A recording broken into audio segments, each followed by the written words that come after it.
Now, Federal Minister Kelly O'Dwyer says most Australians would be disgusted at her former cabinet colleague Barnaby Joyce's decision to accept payment for an interview on commercial television. Mr Joyce had earlier stated he wanted to protect the privacy of his partner Vicky Campion and their newborn son. But he's now accepted an offer to tell his story. From Canberra, political reporter Matthew Doran has more. How are you, mate? Cutting a lonely figure, the former Deputy Prime Minister arrives to launch his defence. It's an interview not just with me, it's with Vicky.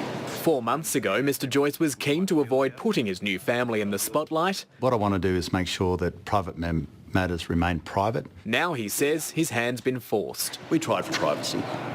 And the last fortnight we've had drones over our house, we've had paparazzi waiting for us outside Armidale Airport, we've had people following us to Uralla.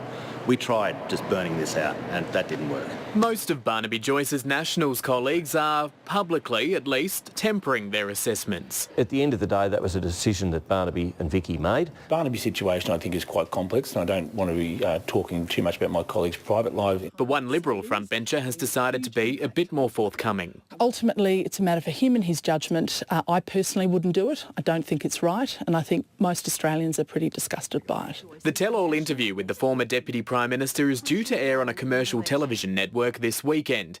It's reported he's accepted a six-figure payment, believed to be about $150,000. Do you think serving politicians should ever put a price on being accountable to the public? No, I don't. And do you think Barnaby Joyce, therefore, has made a mistake? I do. This is unprecedented in my 10 years as a Member of Parliament. And it's driving calls for a proper discussion about the rules governing when and for what politicians should accept payment. I'm uncomfortable about our chequebook journalism in any form and uncomfortable about the idea of sitting MPs being paid for interviews. Well, that's what the party room and that's what the Parliament is for. It's for robust discussion about the things that Australians are talking about, the things that Australians expect of their politicians. The Prime Minister admonished Barnaby Joyce over his affair with his former staffer turned partner Vicky Campion when announcing a ban on ministers having relationships with those working for them.